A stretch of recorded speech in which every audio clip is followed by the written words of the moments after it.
नमस्कार. सिटीन्यूजच्या 10च्या बुलेटिनमध्ये प्रेक्षकांचं मनपूर्वक स्वागत. आज दिनांक 5 डिसेंबर 2025 वार शुक्रवार. बातमीची सुरुवात करूया सुविचार मालेने. पराभवाने कथा संपत नाही तर नव्या अध्यायाची सुरुवात होते. आजचा सुविचार आपण बघितला. आता बघूया बातमीपत्रातील ठळक बातम्या.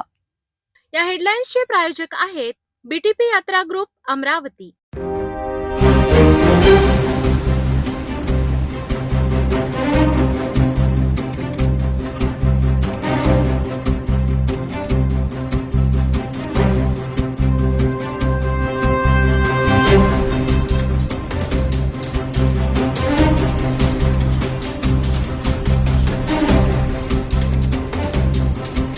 आपण ठळक बातम्या बघितल्या. आता घेऊया छोटासा ब्रेक. शादी और ब्याह की शुरुआत आराधना साड़ी के साथ. Aradhana wholesale shopping mall L2 Bijland complex, Nandgaon Peth, Amravati, Jawahar road, Amravati. ब्रेकनंतर बघूया सविस्तर बातम्या. अमरावतीच्या धरोहरांपैकी एक राजकमल रेल्वे उड्डाणपूल आणि शहराचे मूळ रेल्वे स्टेशन वाचवण्याकरिता आता लढा निर्णायक टप्प्यात दाखल झाला आहे. सिटी न्यूजने गेल्या अनेक दिवसांपासून सातत्याने चालवलेल्या पाठपुराव्याचा मोठा परिणाम आज थेट संसदेत दिसून आलाय. खासदार बळवंत वानखडे यांनी हा विषय संसदेत मांडलाय. अमरावती रेल्वे उड्डाणपुलाच्या जीर्णावस्थेबाबत आणि रेल्वे स्टेशन दुसरीकडे हलविण्याच्या प्रस्तावाबाबत लोकसभा खासदार बळवंत वानखडे यांनी संसदेत आवाज उठवला. हा ब्रिटिशकालीन पूल असून भूमाफियांचा कट असल्याचा गंभीर आरोपही खासदार वानखडे यांनी सभागृहात मांडला. याच मुद्द्यावर 29 नोव्हेंबर 2025 रोजी राज्यसभा खासदार डॉक्टर अनिल बोंडे यांनी पत्रकार परिषद घेऊन पूल कोसळण्याचा आणि रेल्वे स्टेशन दुसऱ्या ठिकाणी हलविण्याच्या योजनेबाबत माहिती दिली. सिटी न्यूजने हा विषय सर्वप्रथम उचलला. या विषयाला घेऊन सिटी न्यूजने सतत पाठपुरावा करत धरून ठेवले. अमरावतीची धरोहर वाचवण्याचा हा प्रयत्न सिटी न्यूज करत आहे. याच प्रयत्नाला आज यश येताना दिसतंय. त्याचा इम्पॅक्ट संसदेत दिसला. सर्वप्रथम हा विषय सिटी न्यूजने उचलून धरल्यानंतर काँग्रेस पक्षाने सुद्धा त्याला समर्थन दिलं. आधी पत्रकार परिषद, मग रेल्वे मंत्री अश्विनी कुमार यांना निवेदन आणि आज संसदेत खासदारांनी प्रामुख्याने तो विषय मांडला. सिटी न्यूजचा या मागचा उद्देश फक्त अमरावती शहराच्या शिल्लक उरलेल्या मोजक्या धरोहरपैकी एक अमरावती राजकमल रेल्वे उड्डाणपूल वाचवणे आणि रेल्वे स्टेशन आपल्याच जागी दिमाखात उभं राहावं हाच. या विषयाला घेऊन आम्ही जनता दरबाराच्या माध्यमातून अमरावतीकरांच्या प्रतिक्रिया सुद्धा मागविल्या आणि भरपूर मोठ्या प्रमाणात त्याला प्रतिसाद देत हे चुकीचं होतंय असं लोकांकडून म्हटलं गेलंय. आम्ही लवकरच त्या प्रतिक्रिया सुद्धा आपल्या समोर मांडू. आमचा हा लढा असाच सुरू राहील. तुम्ही तुमच्या प्रतिक्रिया नक्की आम्हाला कळवा. धन्यवाद अध्यक्ष महोदय. माझ्या अमरावती शहरातील जो रेल्वे उड्डाणपुलाचा विषय आहे तो अतिशय चिंतेचा विषय झालेला आहे. त्याची जनमानसात खूप मोठ्या प्रमाणावर चर्चा आहे. अध्यक्ष महोदय, तो ब्रिटिशकालीन पूल होता आणि जीर्ण झाला. त्याचा स्ट्रक्चर आढळून तो पाडण्याच्या संदर्भात निर्देश दिले गेले, परंतु तो पूल पाडण्याच्या ऐवजी कुठल्या तरी शक्तीनं ते रेल्वे स्टेशनच हलवण्याचा प्रयत्न चालवलेला आहे. यामुळे कुठली तरी सुप्त अशी शक्ती आहे की जे भूमाफिया असेल किंवा अन्य असेल. कारण पूल पाडून नवीन बांधण्याचा विषय होता, म्हणजे तो राहून जखम पायाला आणि पट्टी डोक्याला अशा पद्धतीनं प्रकार चालू आहे. अध्यक्ष महोदय, या संदर्भात माननीय गडकरी साहेब, माननीय वैष्णवजी साहेब यांना मी प्रत्यक्ष भेटलो आणि त्यांना वस्तुस्थिती सांगितली. त्यांनी गडकरी साहेबांनी तो पूल सेतू बंधनमध्ये प्रस्तावित करा, राज्य सरकारकडून आणा अशा पद्धतीनं सूचना दिल्यानंतरही या पद्धतीनं आज कुठंतरी तो पूल कुठंतरी ते रेल्वे स्टेशनच हलवण्याचा प्रयत्न चालू आहे. मी अध्यक्ष महोदय आपल्या माध्यमातून सुद्धा सरकारला विनंती करेन की हा पूल नवीन लवकरात लवकर बांधण्यात यावा, कारण वाहतुकीसाठी खूप मोठी अडचण होत आहे. तसेच ते रेल्वे स्टेशन कुठल्याही परिस्थितीत हलवू नये, कारण त्यासाठी फार मोठं जन आंदोलन होईल. आम्ही सुद्धा तो पूल ते रेल्वे स्टेशन हटवू देणार नाही, हे या निमित्तानं मी तुम्हाला स्पष्ट सांगू इच्छितो. तरी सरकारनं याकडे विशेष लक्ष देऊन तो पूल लवकरात लवकर नवीन बांधून लोकांच्या सेवेत रुजू करावा ही आपल्या माध्यमातून आपल्याला विनंती करतो.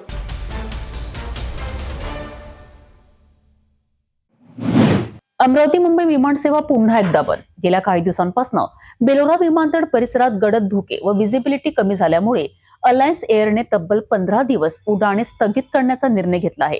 यामुळे प्रवाशांची बुकिंग रद्द, तिकीट परतावी लागली आहे आणि पर्यायी वाहतुकीचा प्रश्न गंभीर बनला आहे.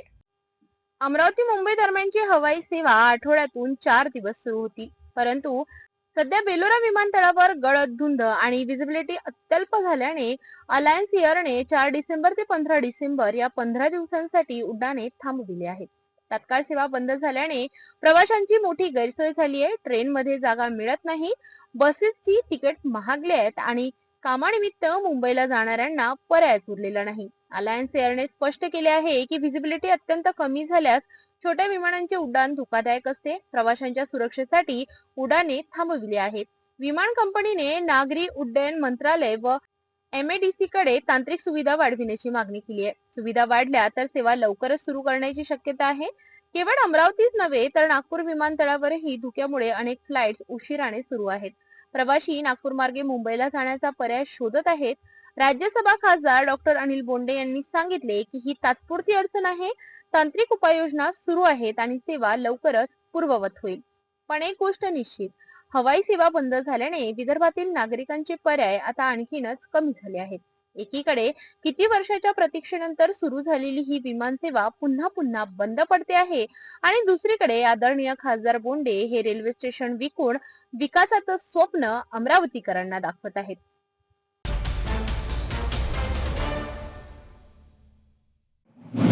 महाराष्ट्रभरात गाजलेल्या शिक्षकांच्या सामूहिक रजा आंदोलनाबद्दल जाणून घेऊया. 5 डिसेंबर रोजी राज्यभरातील शिक्षक व शिक्षकेतर कर्मचाऱ्यांनी TET अनिवार्यता, जुनी पेन्शन तसेच प्रलंबित मागण्यांच्या समाधानासाठी शाळा बंद आंदोलन केलेत.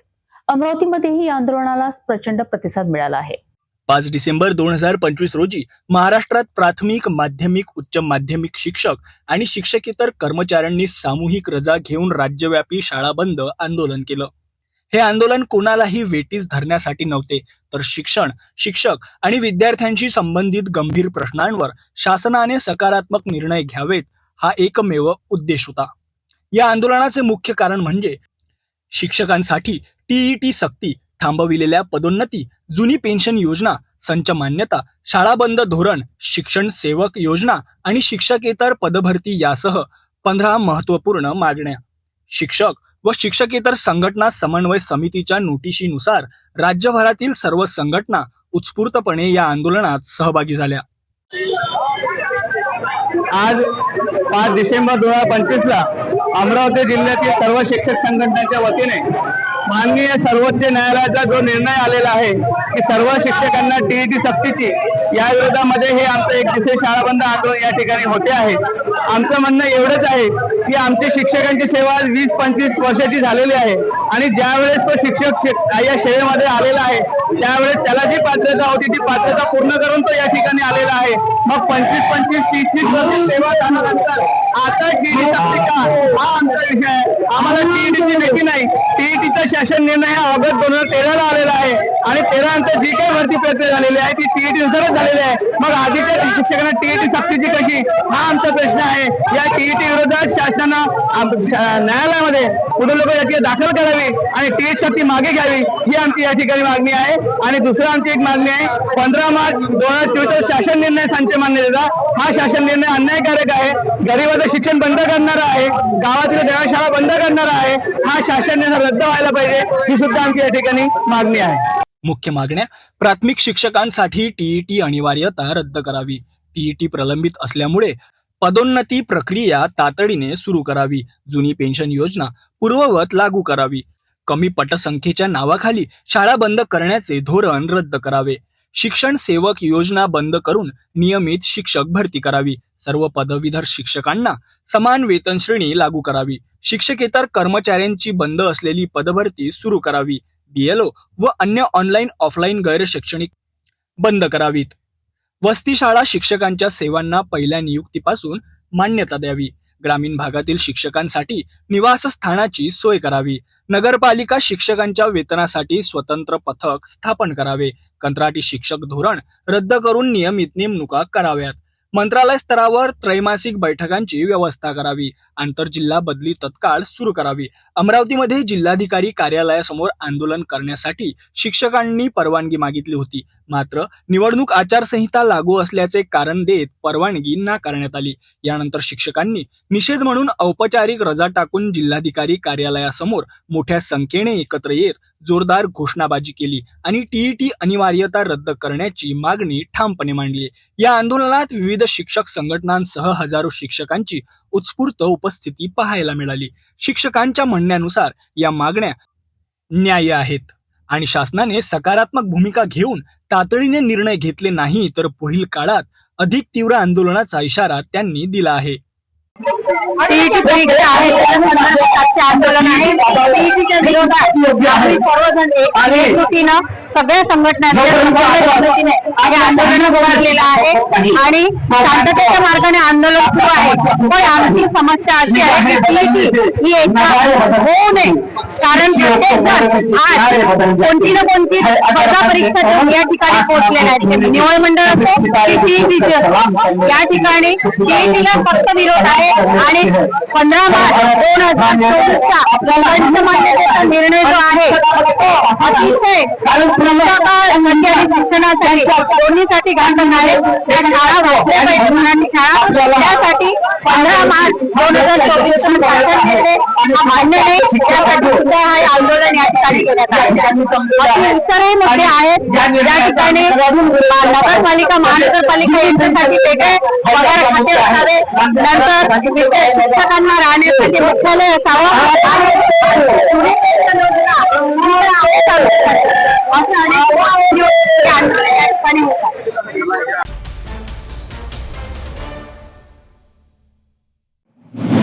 अमरावतीतील विविध संघटनांकडनं लव्ह जिहाद विरोधी कायदा हिवाळी अधिवेशनात लागू करण्याची मागणी घेऊन मुख्यमंत्री देवेंद्र फडणवीस आणि उपमुख्यमंत्री एकनाथ शिंदे यांच्याकरिता अमरावतीतील धर्मप्रेमींनी निवेदन सादर केले आहेत. अमरावतीत शुक्रवारी विविध हिंदुत्ववादी संघटनांनी एकत्र येत राज्य सरकारकडे लव्ह जिहाद विरोधी कठोर कायदा लागू करण्याची मागणी केली आहे. या संदर्भात जिल्हाधिकारी मार्फत मुख्यमंत्री आणि उपमुख्यमंत्र्यांना निवेदन पाठविण्यात आले. संघटनांच्या मते लव्ह जिहाद हा केवळ वैयक्तिक गुन्हा नसून एक संघटित, नियोजनबद्ध आणि वैचारिक कट असल्याचे ते म्हणतात. नमस्कार, मी पंकज बारबुदे, मानवाधिकार तालुका अमरावती. आज आम्ही सर्वजण जे वेगवेगळे ग्रुप इथे आलेले आहे त्या अनुषंगाने लव्ह जिहाद हा एक फार मोठा भयंकर एक प्रॉब्लेम निर्माण झालेला आहे आणि दिवसेंदिवस एका दिवशी कितीतरी भारतामध्ये अनेक घटना घडतात आणि आपलं जे सरकार आहे हे सरकार बाकी इतर गोष्टीवर प्रामुख्यानं लक्ष देतं, पण ज्या गोष्टीवर त्यांनी लक्ष द्यायला पाहिजे वारंवार घटना होऊनसुद्धा त्यावर दुर्लक्ष करत येत आहे. बाबासाहेबांनी जो संविधानाचा जो मेन पाया भारतामध्ये तो रोवलेला आहे त्याचा महत्त्व कमी होत आहे आणि लोकशाहीला कलंक लागत आहे आणि खोट्या नावावर बिझनेससुद्धा त्यांचे चालून राहिलेले आहे. खोटं नाव सांगून मुलीला दिशाभूल करण्याची ते त्यांचे कट आहे आणि अशा परिस्थितीमध्ये एक भारताची आणि हिंदू समाजाची खूप मोठी हानी इथं होताना दिसते आहे आणि आपल्या सगळ्यांना, सगळ्या जनतेला, सगळ्या प्रामुख्याने सगळ्या कार्यकर्त्यांना आज एकजूट होऊन या लव्ह जिहादचा कायदा हा झालाच पाहिजे. दुबईसारखा कायदा झाला पाहिजे, असा कायदा झाला पाहिजे कठोर की पुन्हा त्या कोण्या व्यक्तीने याच्यावर हिंमत केली नाही पाहिजे, असं प्रामुख्याने आज या सरकारला मी सांगण्याचा प्रयत्न करतो. आणि आमच्या सर्व बांधवांनी वेगवेगळ्या ज्या क्षेत्रातले जे प्रामुख्याने आलेले आहे त्यांनी सर्व जिल्हाधिकाऱ्यांना निवेदन दिलेलं आहे आणि जिल्हाधिकाऱ्यांनी प्रामुख्याने त्यांनीसुद्धा आम्हाला आश्वासन दिलं की तुमचं आम्ही लवकरात लवकर हिवाळी अधिवेशनाने मुख्यमंत्र्यापर्यंत हे पोहोचू. जर त्यांनी पोहोचलं तर ठीक आणि त्यांनी जर याच्यावर विचार केला तर ठीक, नाही आम्ही याच्यावर जर झालं नाही तर आम्ही सर्व म्हणून एक कठोर पाऊल उचलण्याचा आम्ही प्रयत्न करू. एवढंच सांगतो आणि थांबतो. जय श्रीराम, जय हिंद. यात खोटी ओळख, प्रेमजाळे, विवाहानंतर धर्मांतरण, लैंगिक शोषण, मानव तस्करी आणि दहशतवादी वापरापर्यंत गंभीर गुन्हे होत असल्याचा दावा निवेदनात करण्यात आलाय. हिंदू जनजागृती समितीने गणेशोत्सव व नवरात्र काळात मोठे स्वाक्षरी अभियान राबविले. या मोहिमेत 3000 पेक्षा जास्त नागरिकांनी कायद्याच्या समर्थनार्थ स्वाक्षऱ्या केल्या असून त्या निवेदनासोबत पाठविण्यात आल्या. यावेळी रणरागिणी शाखेच्या आणि अनेक संघटनांचे पदाधिकारी, त्यासोबतच विविध संस्थांचे प्रतिनिधी, बजरंग दल, RSS, मानवाधिकार संघटना, सुराज्य अभियान, सनातन संस्था आणि गळगळेश्वर मंदिराचे पदाधिकारीही यात सहभागी झाले होते. नमस्कार, मी सौ वृंदाजय मुक्तेवार. लव्ह जिहाद विरोधी कायदा आपल्या महाराष्ट्रात लागू करण्यात यावा या गंभीर विषयाच्या बाबतीत आज आम्ही सर्व संस्थेच्या हिंदू जनजागृती समिती आणि सर्व हिंदुत्ववादी संघटना याचे प्रतिनिधित्व करणाऱ्या सगळ्या महिला, आमच्यासोबत असलेले आमचे सगळे बंधू यांच्यासहित आज आम्ही इथे आलेलो आहे की लव जिहाद विरोधी कायदा हा महाराष्ट्रात देखील लागू करण्यात यावा. जसा उत्तर प्रदेश, राजस्थानमध्ये लव जिहाद विरोधी कायदा लागू करण्यात आलेला आहे, खऱ्या अर्थाने आपल्या महाराष्ट्रात देखील याची नितांत गरज आहे. आता आपण बघतच आहे कित्येक प्रकरणं लव जिहाद विरोधामध्ये आपल्या हिंदू मुलींसोबत घडत आहेत. श्रद्धा वालकरचं प्रकरण आपल्याला माहीत आहे, मुंबईतले तनुश्री शर्माचं प्रकरण आपल्याला माहिती आहे, रश्मी चांदेकर हिचं प्रकरण आपल्याला माहिती आहे. अशा प्रकरणामध्ये मुली कुठेतरी भरकटत चाललेल्या आहेत. तर कठोर कायदा, कारण की आपल्या महाराष्ट्रात देखील 16 लाख महिला बेपत्ता मुली बेपत्ता झालेल्या आहेत. तर खऱ्या अर्थाने मुली गेलेल्या कुठे आहे, त्यांना कुठल्या षडयंत्रामध्ये, कुठल्या याच्यामध्ये त्यांना फसवणूक करून त्यांची निर्गुणपणे म्हणजे त्यांना कशा पद्धतीने त्यांना वाट दाखवून त्यांचा हा जो लव जिहाद सुरू आहे, खऱ्या अर्थाने आपलं धर्मांतरण जे सुरू आहे, लव जिहाद सुरू आहे, तर कुठेतरी आपल्या हिंदू संस्कृतीवर, आपल्या हिंदू धर्मावर एका प्रकारे हा आघात होत आहे. तर आम्हाला सरकारला, महाराष्ट्र सरकारला, यांना सगळ्यांना, राष्ट्रव्यापी सगळ्यांना आम्हाला हे सांगण्याचं आहे की लव जिहाद विरोधी कायदा हा तात्काळ महाराष्ट्रामध्ये लागू करण्यात यावा. आणि हीच आजच्या महिलांचा आवाज आहे. तर आपण सर्वजण आमच्यासोबत निडरतेने हा कायदा लागू करून आपल्याला आपल्या मुलींना सुरक्षितता द्यायची आहे.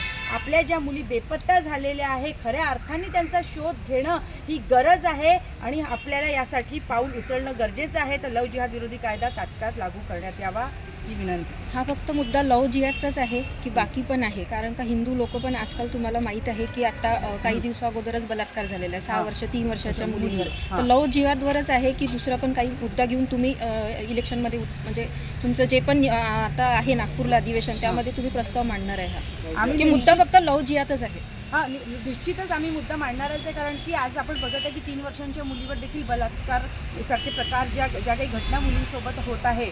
तर लव जिहाद म्हणजे आजचा आमचा जो विषय आहे तो लव जिहाद विरोधी कायद्यावर आहे की जेणेकरून धर्मांतरण आणि या सगळ्या गोष्टी, कारण की आपण बघतोच आहे की सर्रास पब हे त्याच्यातून या माध्यमातून या सगळ्या गोष्टी चालत आहे. आणि ज्या प्रकारे 3 वर्षाच्या मुलीवर आता ही मानसिकता कुठेतरी आपल्यालाही काही गोष्टी आपल्या इथल्या लोकांना देखील सांगणं तितकंच गरजेचं आहे. पण मुद्दा जर हा लव जिहादचा आहे तर कुठेतरी धर्मांतरण करून त्या पद्धतीने फसवणं, तर या दोन्ही मुद्द्यावर आम्ही निश्चितच मांडणारच आहे.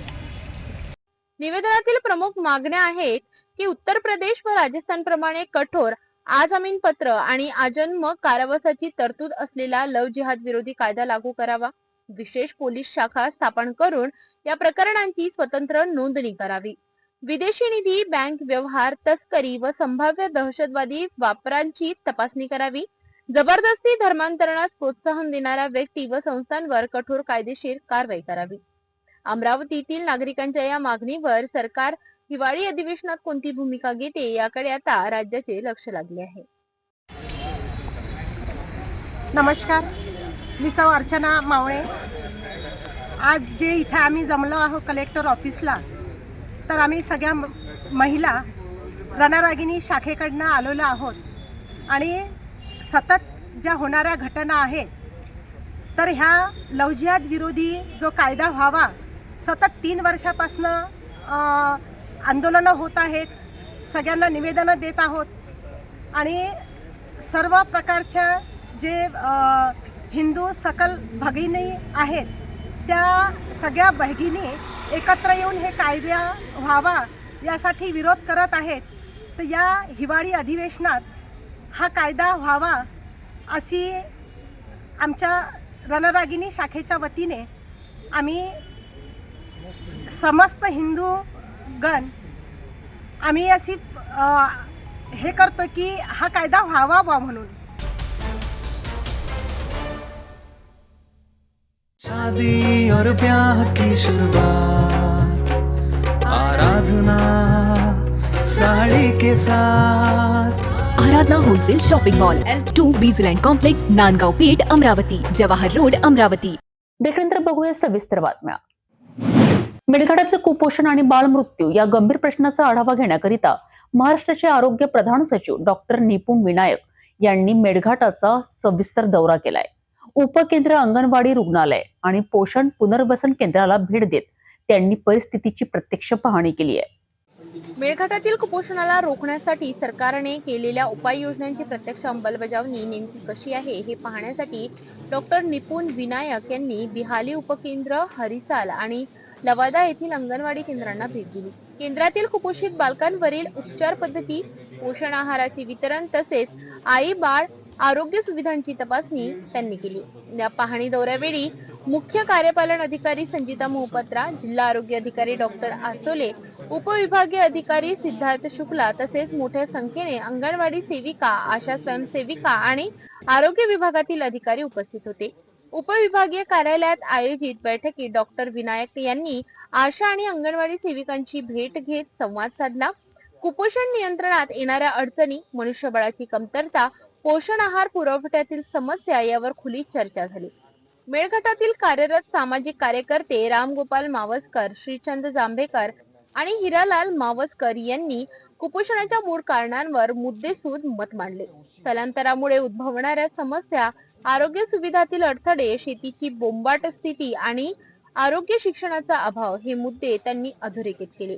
यानंतर डॉक्टर विनायक यांनी उपजिल्हा रुग्णालयातील ब्लड बँक आणि ब्लड कंपोनंट सेपरेशन सेंटरची पाहणी केली. उपलब्ध सुविधा, रक्तसाठा आणि स्टाफची माहिती घेतली. त्याचबरोबर पोषण पुनर्वसन केंद्र NRC ला भेट देऊन कुपोषित बालकांची स्थिती, उपचार पद्धती आणि पोषण कार्यक्रमांची अंमलबजावणी याबाबत खात्री करून घेतली. अधीक्षक डॉक्टर दयाराम जावरकर आणि इतर आरोग्य कर्मचाऱ्यांसोबत सुधारणा उपायांवर सखोल चर्चा झाल्यानंतर मेळघाटातील कुपोषण निर्मूलनासाठी अधिक ठोस आणि गतिमान उपाययोजना करण्याचे संकेत डॉक्टर विनायक यांनी दिले.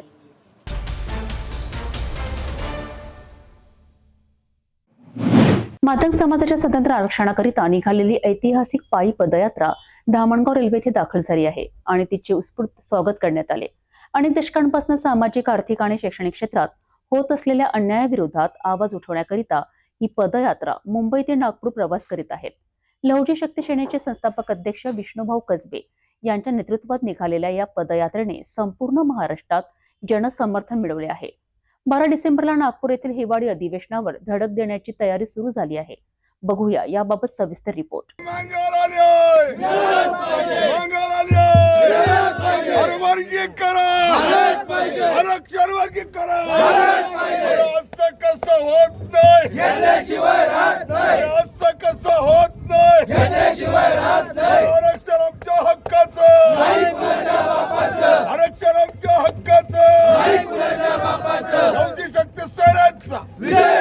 मातंग समाजाला स्वतंत्र आरक्षण मिळावे आणि अनुसूचित जाती उपवर्गीकरण तात्काळ लागू व्हावे या प्रमुख मागण्यांसाठी मुंबईहून नागपूरकडे एक भव्य पायी पदयात्रा निघाली आहे. लहुजी शक्ती सेनेचे संस्थापक अध्यक्ष विष्णुभाऊ कसबे यांच्या नेतृत्वाखालील ही पदयात्रा आज अमरावती जिल्ह्यातील धामणगाव रेल्वे येथे दाखल होताच ढोल ताशांच्या गजरात आणि जल्लोषात समाज बांधवांनी त्यांचे स्वागत केले. यावेळी बोलताना विष्णुभाऊ कसबे यांनी समाजावर होत असलेल्या अन्यायावर तीव्र नाराजी व्यक्त केली.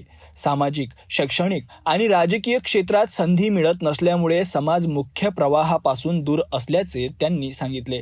स्वतंत्र आरक्षणातूनच आपला हक्क मिळू शकतो हा निर्धार त्यांनी व्यक्त केला. संपूर्ण महाराष्ट्रातील 14 जिल्ह्यातून ही पदयात्रा मार्गक्रमण करत आहे. येत्या 12 डिसेंबरला नागपूर येथील हिवाळी अधिवेशनावर हजारो समाज बांधवांसह धडक देऊन शासनाचे लक्ष वेधण्याचा निर्धार यावेळी व्यक्त करण्यात आला.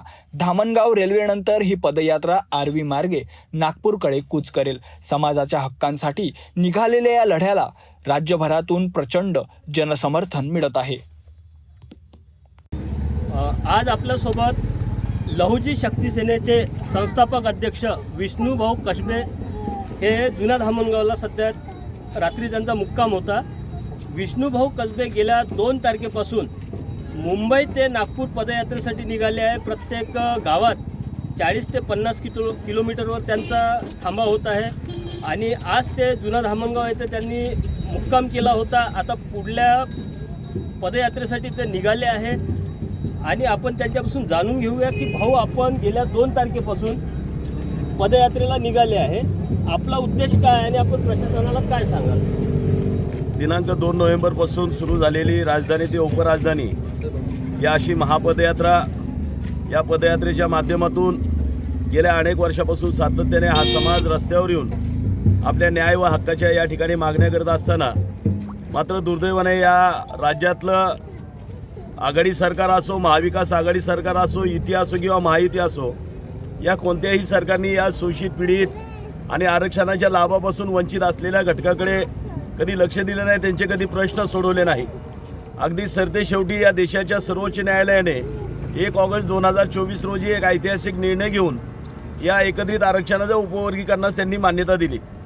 मान्यता दिल्यानंतर जवळजवळ 15 महिन्याचा कालावधी लोटलेला आहे आणि देशातल्या 5 राज्यांनी या उपवर्गीकरणाची या ठिकाणी सर्व शोषित पीडितांना तरतूद करून त्या ठिकाणच्या आरक्षणाच्या लाभापासून वंचित असलेल्या जातींना त्याचा लाभ सुरू झालेला आहे. मात्र दुर्दैवाने ज्या महाराष्ट्र राज्याला आम्ही पुरोगामी राज्य म्हणतो, ज्या महाराष्ट्र राज्याला आम्ही साधू संतांची भूमी म्हणतो, ज्या महाराष्ट्र राज्याला आम्ही या ठिकाणी पुरोगामी फुलेशाह आंबेडकर आणि साधू संतांची भूमी म्हणत असताना दुर्दैवाने मात्र या राज्यामध्ये या उपेक्षित शोषित पीडितांना न्याय द्यायला मात्र 15 महिन्याचा कालावधी लागलेला आहे. हा निर्णय झाल्यानंतर 4 महिन्यामध्ये, 5 महिन्यामध्ये, 7 महिन्यामध्ये जवळजवळ इतर राज्यामध्ये, मग त्याच्यामध्ये पंजाब असेल, हरियाणा असेल, कर्नाटक असेल, तेलंगणा असेल इत्यादी राज्यांनी या उपवर्गीकरणास मान्यता दिली, त्या ठिकाणच्या शोषित पीडितांना न्याय दिला. अगदी काल परवापर्यंत सर्वात शेवटी या देशामध्ये स्थापन झालेलं तेलंगणा राज्य, त्या राज्याने देखील 2009 साली स्थापन झालेलं राज्य 14 एप्रिल 2025ला या निर्णयाची अंमलबजावणी करायला सुरुवात झाली. मात्र ज्या महाराष्ट्र राज्याला 65 वर्षाचा हा महाराष्ट्र झाला, 1 मे 1960ला स्थापना झालेला हा महाराष्ट्र, आणि दुर्दैवाने मात्र या ठिकाणी या एकत्रित आरक्षणाचं उपवर्गीकरण होत नाही. ज्या महामानवामुळं या ठिकाणी या शोषित पीडितांना आरक्षणाचा लाभ सुरू झाला ते महाराष्ट्राचे सुपुत्र आणि ज्यांनी हा ऐतिहासिक क्रांतिकारी निर्णय घेतला ते सर्वोच्च न्यायालयाचे मुख्य न्यायमूर्ती गवई साहेब हे दोन्ही महाराष्ट्राचे असताना हा निर्णय देणारे महाराष्ट्राचे सुपुत्र, निर्णय घेणारे महाराष्ट्राचे सुपुत्र, मात्र अद्यापपर्यंत या महाराष्ट्रामध्ये या शोषित पीडितांना एकत्रित आरक्षणाच्या उपवर्गीकरणाचा लाभ मिळत नाही. ही शोकांतिका आहे आणि त्याकरता दिनांक 2 तारखेपासून नागपूरच्या दिशेने सुरू झालेली ही आरक्षण क्रांती पदयात्रा आजचा आपला 33वा मुक्कामाच्या दिशेने निघालेली आहे. आपण किती तारखेला नागपूरला पोहोचणार आहे? येत्या 12 डिसेंबरला दुपारी 12 वाजता ही महापदयात्रा नागपूरच्या यशवंत स्टेडियमवर पोहोचणार आहे. त्या ठिकाणाहून दुपारी 1 वाजता महामोर्चाला सुरुवात होईल आणि तो महामोर्चा सायंकाळच्या 4 वाजेपर्यंत विधान भवनावर जाऊन धडकणार आहे. आपण समाजाला काय आवाहन कराल? निश्चित आजपर्यंत जर समाजाची जर परिस्थिती पाहिली तर मातंग समाजाने गावासाठी आपलं योगदान दिलं, बलिदान दिलं, राज्यासाठी योगदान दिलं, देशासाठी देखील आमच्या पूर्वजांनी बलिदान दिलं, रक्त सांडलं. हा देश या ठिकाणी स्वतंत्र करण्यामध्ये मातंग समाजाचा देखील या ठिकाणी वाटा आहे. मात्र या ठिकाणी पिढ्यानपिढ्या इथल्या कुठल्याही व्यवस्थेने आमच्या प्रश्नाकडे कधी लक्ष दिलं नाही. दुर्दैवाने पिढ्यानपिढ्या आम्ही या ठिकाणी देवादेवींना या ठिकाणी यात्रा जत्रेच्या माध्यमातून कर्ज काढून या ठिकाणी कोंबडं वक्र देऊन मात्र त्यांची पूजा अर्चा करत आलो. मात्र आमचे प्रश्न सुटले नाहीत. अनेक साधू संतांना आम्ही या ठिकाणी हार अगरबत्ती वगैरे करत आलो, मात्र दुर्दैवाने आमचे प्रश्न सुटले नाहीत. अनेक पक्षाला मताची भीक देत आलो, अनेक नेत्यांना मताची भीक दिली, अनेक आमदार खासदारांना आम्हीच मताची भीक दिली, अनेकांना मताची भीक देऊन इथं मंत्री केलं, संत्री केलं, सगळं काय केलं, मात्र दुर्दैवाने आमची परिस्थिती सुधारली नाही. देशाला स्वातंत्र्य मिळून आज 78 वर्ष पूर्ण झाली, घटना अस्तित्वात येऊन 75 वर्ष पूर्ण झाली, मात्र दुर्दैवाने या राज्यातल्या एकाही मातंगपुऱ्यामध्ये, मांगोड्यामध्ये अद्यापही डायरेक्ट कलेक्टर किंवा कमिशनर अद्यापर्यंत निर्माण झाला नाही. आम्ही एवढे दुर्दैवी आहोत तर आम्ही दुर्दैवी नाही, इथली व्यवस्था दलिंद्री आणि दुर्दैवी व्यवस्था आहे की ज्या व्यवस्थेने आमच्या हक्काचं, आमच्या वाटेचं आरक्षण हे आमच्या मांगोड्यापर्यंत कधी येऊ दिलं नाही. त्यामुळं या सरकारला डोकं ठिकाणावर आणण्यासाठी या ठिकाणी संपूर्ण राज्यातील नव्हे तर 7 राज्यातून हा मातंग समाज हा नागपूरच्या दिशेने निघालेला आहे. येत्या 12 डिसेंबरला माझं या चॅनलच्या माध्यमातून आव्हान असणार आहे की अनेक यात्रा जत्रा, अनेक साधू संत, अनेक पक्षाच्या नादी लागून आमची या ठिकाणी परिस्थिती सुधारलेली नाही. तर येत्या 12 तारखेची यात्रा आपल्या सर्व भावी पिढीच्या भविष्याची यात्रा असणार आहे. या यात्रेमध्ये आपण आपल्या घराला कुलूप लावून आपले नातेवाईक आणि मित्रमंडळीसह 12 तारखेला यशवंत स्टेडियमवर आपण यावं, या संदर्भात मी आपल्या चॅनलच्या माध्यमातून या ठिकाणी कळकळीचं आव्हान समाजाला करतो.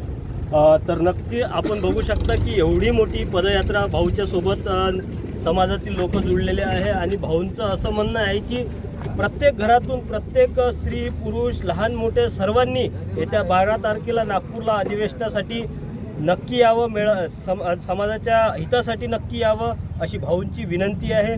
सिटी न्यूज शक्ती सेनेचा संतोष वाघमारे, धामणगाव रेल्वे.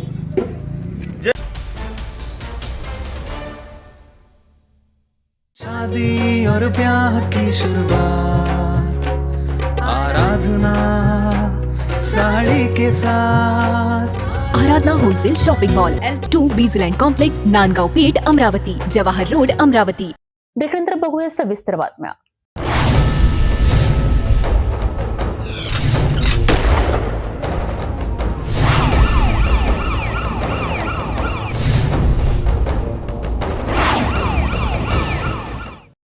नागपूर शहरातील तहसील पोलीस ठाण्याच्या हद्दीत घडलेल्या मोठ्या फसवणूक प्रकरणातील मुख्य आरोपी अखेर 4 दिवसांच्या सर्च ऑपरेशन नंतर जेरबंद. वयोवृद्ध महिलांना लक्ष्य करणाऱ्या या टोळीने पोलीस असल्याचा आव आणून सोन्याचे दागिने लुबाडल्याचा धक्कादायक प्रकार उघडकीस आला आहे. आता आरोपीच्या पोलीस कोठडीसाठी 7 दिवसांची मागणी करण्यात आली आहे. फिर्यादी ममता धाडीवाल या महिलेवर पोलीस असल्याचा खोटा आव आणून 4 अज्ञात इसमांनी फसवणुकीची घटना घडवली. अरमरकर ज्वेलर्स जवळ फिर्यादी चालत असताना आरोपींनी त्यांना थांबवले आणि येथील एका महिलेवर चाकू हल्ला करून सोने चोरीला गेल्याचे खोटे सांगत त्यांनी भीती दाखवली. ते पोलीस असल्याचे भासवून तुमचे दागिने सुरक्षित नाहीत, लगेच काढा असे सांगून हात चलाखीने 3 दागिने असा एकूण 3,70,000 रुपयांचा मुद्देमाल लुबाडण्यात आला. तक्रार दाखल झाल्यानंतर तहसील पोलिसांनी तपास सुरू केला आणि गुप्त माहितीच्या आधारे आरोपी बागर अली अहमद अली वय वर्ष 34 राहणार इराणी गल्ली परळी वैजनाथ याचा शोध सुरू केला. 4 दिवस सलग प्रयत्न करून आरोपीला परळी वैजनाथ रेल्वे स्टेशन जवळ पकडण्याचा प्रयत्न झाला. आरोपीने दुचाकीवरून पळून जाण्याचा प्रयत्न केला. त्यावेळी त्याच्यासोबत एक लहान बाळही होते. बाळाला जीव धोक्यात घालून तो पळण्याचा प्रयत्न करीत असताना पोलिसांनी त्याला ताब्यात घेतले. यानंतर आरोपीच्या परिसरातील महिलांनी पोलिसांवर घेराव घालण्याचा प्रयत्न केला, मात्र पोलिसांनी परिस्थिती नियंत्रणात आणत आरोपीस अटक करून नागपूरला आणले. तपासादरम्यान आरोपीने गुन्ह्याची कबुली दिली असून मुद्देमाल मुंबई आणि बिदर येथील साथीदारांकडे असल्याचे सांगितले आहे. आरोपी आणि त्याची टोळी मागील महिन्यात नागपूरमध्ये 6 पेक्षा जास्त अशाच प्रकारच्या पोलीस बतावणीच्या घटनांमध्ये सामील असल्याची माहिती समोर आली आहे. तपास अधिकारी म्हणतात की इतर साथीदारांचा शोध, दुचाकी वाहनांचा तपास, मुंबई व बिदरमध्ये शोध मोहीम, सीसीटीव्ही पुरावे, टोळीची गुन्हेगारी पार्श्वभूमी या सर्वांसाठी आरोपीची पोलीस कोठडी अत्यंत आवश्यक आहे.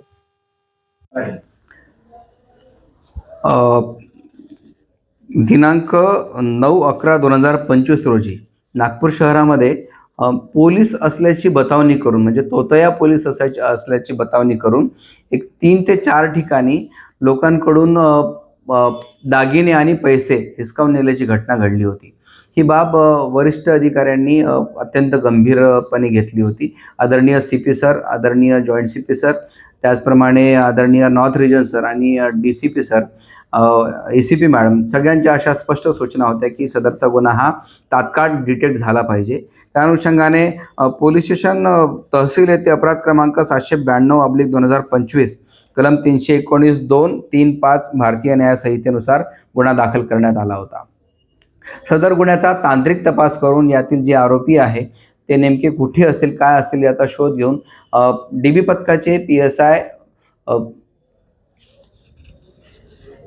शेख, DB पथकाचे PSI रसूल शेख आणि त्यांची टीम परळी जिल्हा बीड इथे रवाना झाले होते. दरम्यान यातील एक संशयित आरोपी होता बागर अली वल्द अहमद अली, वय 34 वर्षे, राहणार इराणी गल्ली, शिवाजीनगर, पोलीस ठाणे संभाजीनगर, परळी वैजनाथ, बीड. या आरोपीला ताब्यात घेतलं आणि ताब्यात घेत असताना तेथील स्थानिक जे त्यांचे नागरिक होते इराणी, त्यांनी सुद्धा प्रचंड प्रतिकार केला. तरीसुद्धा माझ्या DB पथकाने अत्यंत सचोटीने आणि धैर्य दाखवून सदर आरोपीला नागपूर इथे आणलेला आहे. आणि आरोपीने सदरचा गुन्हा, त्याच्यासोबत अजून एक नासिर अली, असदुल्ला अबू अली, हाफिज अली आणि सकलेन अली असे इतर 4 आरोपी, अशा 5 आरोपितांनी सदरचा गुन्हा केल्याचं कबूल केलेलं आहे. यातील इतर 4 आरोपी फरार आहेत किंवा पाहिजे आहेत आम्ही त्यांचा शोध घेत आहोत. लवकरच त्यांना सुद्धा ताब्यात घेऊ. सदरचा गुन्हा उघडकीस आणलेला आहे.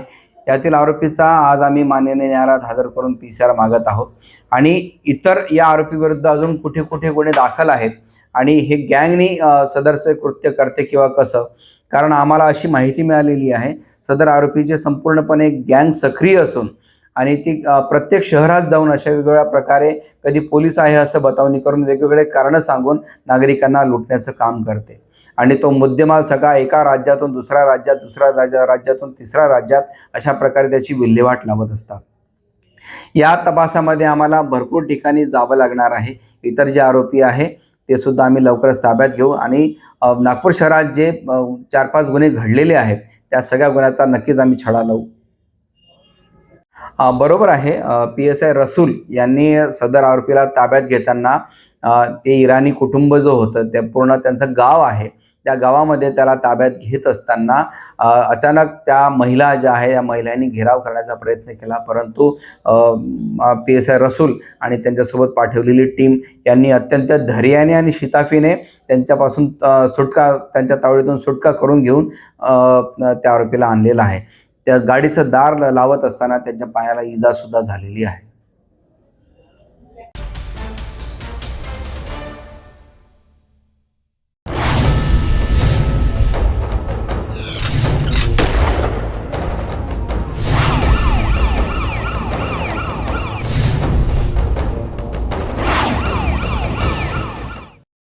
तुकडोजी पुतला हनुमान नगर नागपूर येथे शुक्रवारी पहाटे दारूच्या नशेत चौघांनी केलेल्या भीषण अपघातामुळे 8 ठेलेवाल्यांचे मोठे नुकसान झाले आहे. अपघातानंतरची पोलिसांच्या कारवाईवरील प्रश्नचिन्हे अधिक गंभीर आहेत. शुक्रवारी पहाटे 4:30 वाजताच्या सुमारास MS-32 AH 3194 या कारने तुकडोजी पुतला हनुमाननगर परिसरात भीषण अपघात केला. प्रचंड वेग, दारूची नशा आणि चौघा युवकांची बेफिकीर ड्रायव्हिंग यामुळे संपूर्ण परिसरात गोंधळ उडाला. धडक इतकी जबरदस्त होती की शेख प्यारे बाबू मिया शेख यांच्या गॅरेज समोर उभ्या 2 दुचाक्या, 3 ठेले आणि सार्वजनिक इलेक्ट्रिक डीपीचा चक्का चूर झाला. वाहन रस्त्याच्या मध्यभागी उलटून पडले. अदनान हमीद वर्धा, राजेश तुटे आष्टी वर्धा, संकेत पांडे हुडकेश्वर, यश डगे हुडकेश्वर अशी गाडीत असलेल्या 4 युवकांची नावे आहेत. साक्षीदारांचे म्हणणे आहे की चौघेही दारूच्या नशेत होते.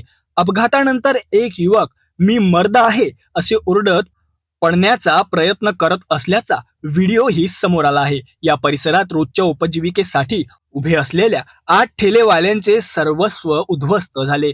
ठेले, माल, वजन काटे, दुचाक्या सर्व काही नष्ट झाले. गरीब मजुरांना अजूनही नुकसान भरपाई मिळालेली नाही. नागरिकांचा आरोप आहे की पोलिसांनी प्रकरणात ढिलाई दाखवली आहे. ब्लड टेस्ट झाली असली तरी पुढील कारवाई मंद गतीने सुरू आहे. काहींनी तर प्रकरण मॅनेज केल्याचीही शंका व्यक्त केली आहे.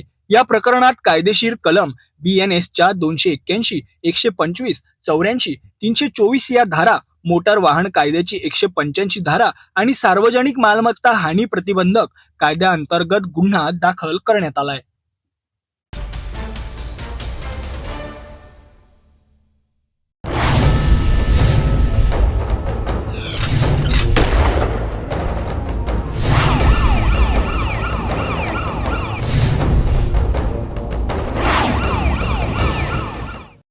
नागपूर शहरात पोलिसांनी अंमली पदार्थांविरुद्ध मोठी कारवाई करत 2 आरोपींना अटक केली आहे. ऑपरेशन थंडर, एकत्रित येऊया, नशामुक्त समाज घडवूया या मोहिमेअंतर्गत ही यशस्वी कारवाई करण्यात आली आहे. कळमना पोलीस ठाण्याच्या पथकाने तब्बल 62 किलो 580 ग्रॅम गांजा जप्त केला असून त्याची बाजार मूल्य 12,90,000 रुपये इतकी आहे. पोलीस आयुक्त डॉक्टर रवींद्र कुमार सिंगल यांच्या संकल्पनेतून सुरू असलेल्या ऑपरेशन थंडर, एकत्र येऊया, नशामुक्त समाज घडवूया 2.0 या विशेष मोहिमेचा प्रभाव नागपूर शहरात वेगाने दिसू लागला आहे. 4 डिसेंबर 2025 रोजी कळमना पोलीस ठाण्याच्या गुन्हे प्रकटीकरण पथकाचे प्रमुख सहाय्यक पोलीस निरीक्षक शशिकांत मुसळे पेट्रोलिंगवर असताना त्यांना मिळालेल्या गुप्त माहितीनुसार मोठी कारवाई करण्यात आली. खबऱ्याने दिलेल्या माहितीप्रमाणे बेलेनगर परिसरात 2 युवकांनी मोठ्या प्रमाणावर गांजा लपवून ठेवल्याचे निष्पन्न झाले. यानंतर पोलीस पथकाने रात्रभर नाल्याजवळील अनिल गुप्ता यांच्या टीन शेड समोर सापळा रचला. दुपारी सुमारे 2 वाजण्याच्या सुमारास हर्ष पांडे आणि मोहम्मद सोहेल हे दोघे आरोपी ऍक्टिवा मोपेडवर घटनास्थळी आले. त्यांनी गांजाच्या पिशव्या वाहनावर ठेवताच पथकांनी त्यांना रंगेहात पकडले. पोलिसांनी आरोपींच्या ताब्यातून 62 किलो 580 ग्राम गांजा, एक होंडा ऍक्टिवा मोपेड तसेच एक मोबाईल फोन असा एकूण 13,50,000 रुपयांचा मुद्देमाल जप्त केला आहे. प्राथमिक चौकशीत हा गांजा ओडिशा राज्यातून आणल्याची माहिती समोर आली आहे. प्रकरणाचा पुढील तपास सहाय्यक पोलीस निरीक्षक शशिकांत मुसळे करत आहेत. माननीय पोलीस आयुक्त श्री रवींद्र कुमार सिंगल सर यांच्या मार्गदर्शनात नागपूर शहरात ऑपरेशन थंडर ही मोहीम राबवल्या जात आहे. त्या अंतर्गत सर्व प्रकारचे ड्रग्ज याच्यावर अतिशय कठोरपणे ड्रग्ज विक्रेते, ड्रग्ज बाळगणारे यांच्यावर अतिशय कठोरतेने कारवाई सुरू आहे. त्याच मोहिमेअंतर्गत आमचे DB पथकाचे प्रमुख API श्री मुसळे साहेब आणि त्यांच्या टीममध्ये ललित शेंडे, नितीन मिश्रा, प्रमोद कंगाले, विशाल बैसारे, अजय गटलेवर आणि अविनाश गोलवंशी यांना एक टीप मिळाली होती की बेलेनगरमध्ये असलेल्या नाल्याजवळ काही गांजा ठेवलेला आहे. त्यामुळे त्यांनी त्या टीपवर काम करून तिथे सापळा रचला आणि सापळा रचून तिथे त्यांना गांजाचा साठा आणि 2 आरोपी हर्ष रवी पांडे आणि मोहम्मद सोहेल उर्फ आतिक उल्ला सिद्दीकी दोन्ही राहणार बेलेनगर हे त्या ठिकाणी मिळून आले. त्या ठिकाणी NDPS कायद्याअंतर्गत कारवाई केल्यानंतर एकूण 62.560 किलो गांजा त्या ठिकाणी मिळून आला.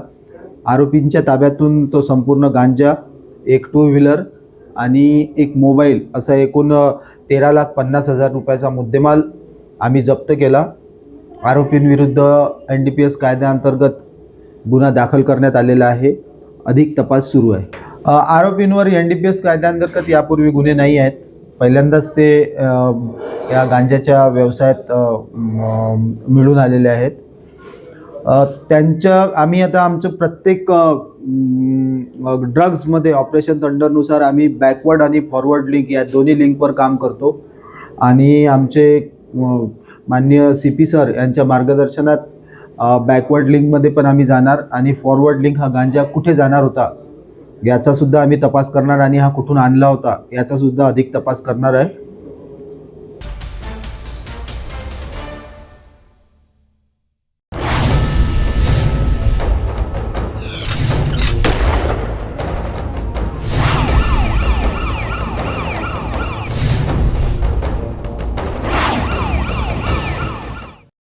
नागपूर शहरात उघडकीस आलेली आंतरराज्यीय घरफोडी टोळी, ज्यांनी महाराष्ट्रासह 4 राज्यांमध्ये गुन्हे केले होते. नागपूर पोलिसांनी उत्कृष्ट तपास करत ही टोळी राजस्थानमधनं ताब्यात घेतली आहे. लाखो रुपयांचा मुद्देमाल जप्त करण्यात पोलिसांना मोठे यशही मिळाले आहेत. वैशालीनगर पाचपावली येथे एका घरफोडी प्रकरणाचा तपास करताना नागपूर पोलिसांनी आंतरराज्यीय सराईत चोरट्यांच्या टोळीचा पर्दाफाश केलाय. फिर्यादी रोहित परसेकर हे 5 ऑक्टोबर रोजी घराला कुलूप लावून उमरेड येथे गेले होते. 6 ऑक्टोबरच्या रात्री 11 ते 7 ऑक्टोबरच्या सकाळी 6 वाजेपर्यंत अज्ञात चोरट्यांनी घरात घुसून लोखंडी कपाटाचे लॉक तोडले आणि सोन्या चांदीचे दागिने व रोख रक्कम असा एकूण 5,47,000 रुपयांचा मुद्देमाल चोरून नेला. तांत्रिक विश्लेषण, CCTV फुटेज तसेच आरोपी राहत असलेल्या हॉटेलमधील नोंदी यांच्या आधारे पोलिसांनी आरोपींची ओळख पटवली. तपासात कळले की चोरीनंतर आरोपी नागपूर सोडून थेट जोधपूर राजस्थानला पोहोचले आणि तिथेही घरफोड्या सुरू केल्या. राजस्थान पोलिसांनी त्यांना एका स्थानिक घरफोडी प्रकरणात पकडले. ही माहिती मिळताच नागपूर पोलिसांनी प्रोडक्शन वॉरंट काढून आरोपींना ताब्यात घेतले. शेरसिंह त्रिलोकीनाथ चौहान, मोहन सिंह, नुरबी सिंह चावला, राजपाल सिंह, ज्योतिसिंह भडोले अशी अटक करण्यात आलेल्या आरोपींची नावे आहेत. ते सर्व मध्य प्रदेश, राजस्थान, गुजरात, दिल्लीमध्ये सक्रिय असलेल्या आंतरराज्यीय टोळीचे सदस्य असल्याचे समोर आले आहे.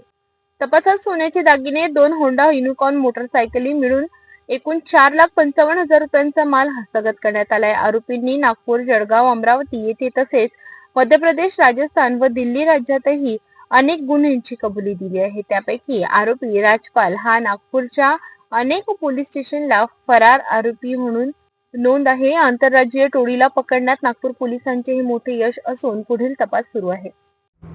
बरोबर आहे. बुद्धनगरला घरफोडी जून महिन्यात झाली, परत ऑक्टोबर महिन्यात इथं पचकुवा वैशालीनगर येथे झाली होती. त्या अनुषंगाने DB पथक तपास करत होता आणि क्राईम ब्रांच पण करत होता. दरम्यान इथून घरफोडीच्या नंतर ते राजस्थानमध्ये परत घरफोडी सत्र सुरू केले, त्या तिथं पकडले गेले.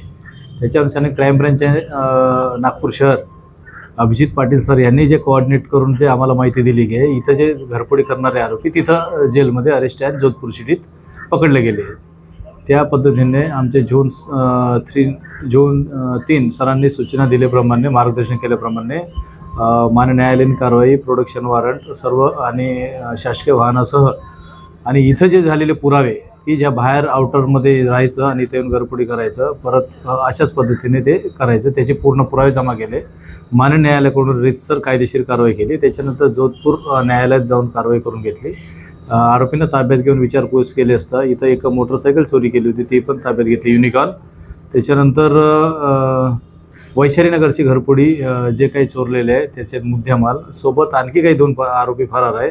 तसेच बुद्धनगरची घरफोडी ते कबुली दिलेली आहे, तिथलेही काही मुद्देमाल जप्त केलेले आहे. टोटल जवळपास 4,55,000चा मुद्देमाल जप्त करण्यात आलेले आहे.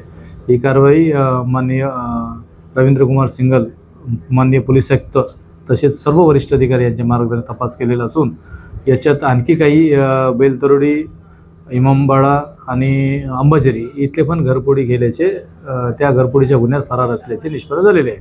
ही कारवाई PSI माझगावकर, रवींद्र राऊत, मुकेश यादव, रेवतकर, युनुस खान, पाल आणि अमित ठाकूर यांनी कारवाई केलेली आहे. हे असे घरफोडी करणारे सवयीचे आहेत. एखाद्या शहरात केलं की त्याच्यानंतर दुसरं शहर चेंज करायचं. असे घरफोडी हे यांचं रेकॉर्डच, तो गाव जो आहे यांचा मूळ गाव MP उमरेठी इथले पूर्ण घरफोडी चोऱ्या करणाऱ्याचीच टीम आहे. त्यांच्यापैकी हे आरोपी आपल्याकडे सापडलेले आहेत. याच्यात शेरसिंग आहे, मोहनसिंग आहे, राजपाल आहे. सध्या 3 आरोपी ताब्यात आहे. हे 2 उमरेठीचे आहेत, मध्य प्रदेश. एक तो उमरेठीचा आहे, सध्या नंदुरबारला राहायला आला. असे 3 आरोपी आहेत. बरोबर आहे. नागपूरला वेगवेगळ्या ठिकाणी लॉजिंगमध्ये राहायचं, हॉटेलमध्ये राहायचं, कधी गुरुद्वारामध्ये थांबायचं, वेगवेगळे स्थानं चेंज करायचे, वेगवेगळे कारण दाखवायचे, त्याच्यानंतर असे थांबूनच घरफोडी करायचे.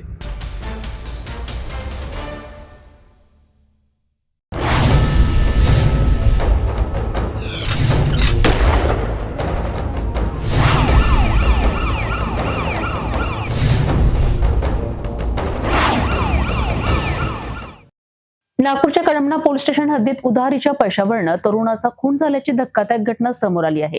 2 आरोपींनी संगनमत करून महेशच्या डोक्यावर मोठ्या दगडाने वार केलेत. गंभीर जखमी अवस्थेत महेशला तात्काळ मेयो हॉस्पिटलमध्ये दाखल करण्यात आले, मात्र डॉक्टरांनी त्याला मृत घोषित केले. कळमना परिसरात 3 डिसेंबरच्या रात्रीपासून 4 डिसेंबरच्या सकाळपर्यंतच्या दरम्यान ही घटना घडली.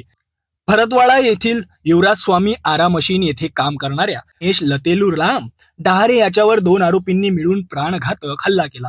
उधारीच्या पैशांच्या वादातून ही तुफानी मारहाण झाली असल्याचे प्राथमिक तपासातून समोर आले आहे. चंद्रेश उर्फ राणू वर्मा वय 25, ऋतिक नंदवेश्वर वय 25 अशी आरोपींची नावे असून दोन्हीही राहणार चिखली झोपडपट्टी नागपूर. दोघांनी संगनमत करून महेशच्या डोक्यावर मोठ्या दगडाने वार केले. गंभीर जखमी अवस्थेत महेशला तात्काळ मेयो हॉस्पिटलमध्ये दाखल करण्यात आले, मात्र डॉक्टरांनी तपासून त्याला मृत घोषित केले. या प्रकरणी महेशचा भाऊ धर्मेंद्र डहारे यांनी तक्रार दाखल केली असून कळमना पोलीस स्टेशनचे पोलीस उपनिरीक्षक गजानन राऊत यांनी आरोपींवर कलम 103/1, 3/5 भारतीय न्याय संहिता अंतर्गत गुन्हा नोंदविला आहे. पुढील तपास पोलिसांकडून सुरू आहे. दिनांक 3 आणि 4च्या नाईटमध्ये मृतक महेश लतुराम डहारे हा आरा मशीनवर काम करतो आणि रात्री काम केल्यानंतर आरा मशीनवरच्याच त्या इथे ऑफिसमध्ये झोपतो तो. दिनांक 3 रोजी सायंकाळी मृतक महेश डहारे आणि आरोपी चंद्रेश वर्मा आणि ऋतिक नंदेश्वर यांच्यात उधारीच्या पैशावरून तोंडातोंडी वाद झालेला होता. त्यानंतर आरोपी आपापल्या घरी निघून गेले होते आणि हा मृतक आरा मशीनवर झोपण्यासाठी निघून गेला होता. 4 तारखेला सकाळी असे दिसून आले की मृतकच्या डोक्यावर दगडाने मारून त्याला गंभीर जखमी करून त्याला ठार केलेलं आहे. त्यात चौकशी अंती असे दिसून आले की यातील आरोपी चंद्रेश आणि ऋतिक या दोघांनी त्याला काल दिनांक 3 रोजी सायंकाळी झालेल्या वादाचे कारणावरून आरा मशीनमध्ये जाऊन त्याला दगडाने मारून त्याचा गंभीर जखमी करून त्याला ठार केले. त्यातील आरोपी चंद्रेश वर्मा याला अटक करण्यात आलेली आहे. अधिक तपास सुरू आहे.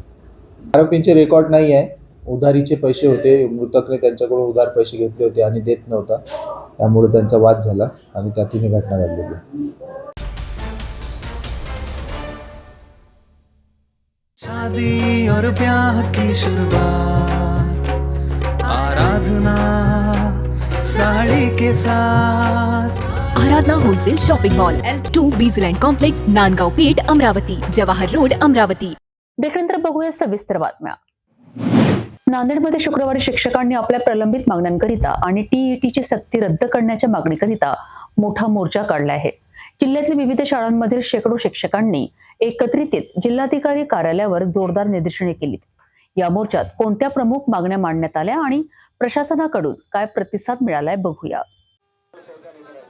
नांदेड शहरातील मुख्य मार्गांवर शुक्रवार सकाळपासूनच घोषणाबाजीचे आवाज घुमू लागले.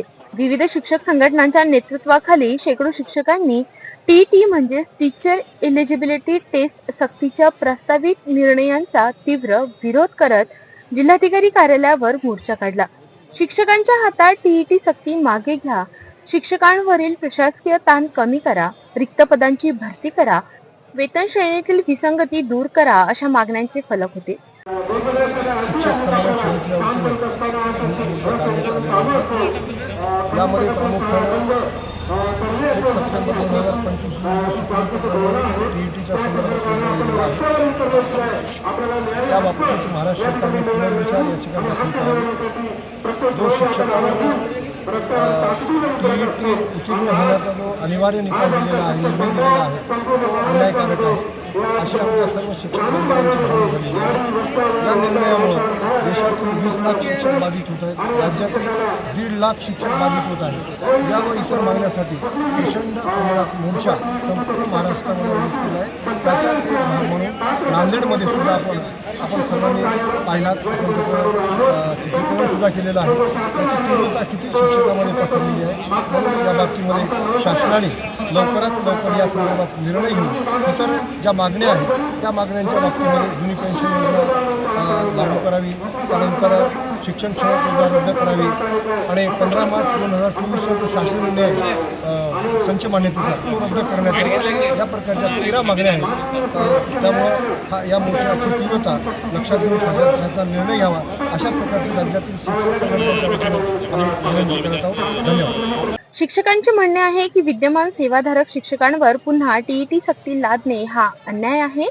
ते सांगतात की शिक्षक आधीच अनेक प्रशासकीय कामांमध्ये अडकले असून अध्यापनाची गुणवत्ता घसरत आहे. मोर्चा दरम्यान शिक्षकांनी जिल्हाधिकारी कार्यालयासमोर शांततामय धरणे धरत लेखी निवेदनही सादर केले. या निवेदनात टीईटी सक्तीचा पुनर्विचार, शिक्षकांच्या सेवा शर्तीतील त्रुटी दूर करणे, रिक्त पदांची तात्काळ भरती, प्रशासकीय कामांचा बोजा कमी करणे अशा मागण्यांचा समावेश होता. शिक्षक प्रतिनिधींचे म्हणणे आहे की सरकारने या मागण्यांबाबत तातडीने निर्णय न घेतल्यास पुढील काळात तीव्र आंदोलन छेडण्यात येईल. शिक्षकांचा या मोर्चा शांततेत पार पडला असला तरी त्यांच्या मागण्या गंभीर असून सरकारची प्रतिक्रिया आता महत्त्वाची ठरणार आहे. आमची मागणी सगळ्यात महत्त्वाची मागणी म्हणजे टीईटी जी आहे ना, आम्हाला केलेलं आहे टीईटी ही आधी त्यांच्यावरती पुनरेज दाखल झाली पाहिजे. कारण आपल्या महाराष्ट्र शासनाचा GR आहे 13/2/13च्या नंतर त्यांनी टीईटी सक्तीचं केलेलं आहे. म्हणजे का त्याच्यानुसार का नाही, हे तर सगळ्यांनाच त्यांनी सक्तीचं केलेलं आहे. टीईटी अगोदर बंद झाली पाहिजे कारण आम्ही एवढी 13-14 वर्ष नोकरीमध्ये आहोत आणि परत आम्हाला आमची अभियोगिता पासून म्हणजे आमच्यावरती प्रश्नचिन्ह आहे ना आमच्या नॉलेजवरती. त्यामुळे अगोदर बंद करा. त्याचबरोबर संच मान्यतेमध्ये जे आहे सरांनी सांगितलं त्याच्यामध्ये काही त्रासदायक अटी पाहिजे आणि बरेच आमच्या मागण्या आहेत. त्या मागण्या सर्वात महत्त्वाचं आमचं टीईटीच आहे या ठिकाणी. त्यामुळे आमचा सगळा मुखमोर्चा त्यासाठी जास्त आलेला आहे आणि इथून पुढे आता हिवाळी अधिवेशनावरती एक तिथं जर समजा आमचं मान्य नाही झालं तर आझाद ओके.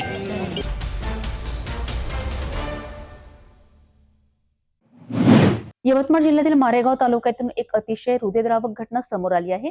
वणीकरांची मार्गावर जळका फाट्याजवळ रात्री 8च्या सुमारास झालेल्या एका भीषण अपघातात एका भरधाव ट्रकने एसटी बसला इतकी जोरदार धडक दिली की बसचे अक्षरशः 2 तुकडे झालेत. ही धडक इतकी जबरदस्त होती की बसचा समोरचा भाग पूर्णपणे चिरडला गेला. या अपघातात बस चालकासह अनेक प्रवासी गंभीर जखमी झाले आहेत, तर काहींची प्रकृती चिंताजनक आहे. मारेगाव आणि करंजी येथील रुग्णालयात जखमींना उपचारासाठी दाखल करण्यात आले आहे. या संपूर्ण घटनेचा तपशील आणि परिसरातील परिस्थिती आपण जाणून घेऊया. यवतमाळ जिल्ह्याच्या मारेगाव तालुक्यात वनी-करंजी मार्गाजवळील जळका फाट्याजवळ काल रात्री 8च्या सुमारास एक भीषण अपघात झाला.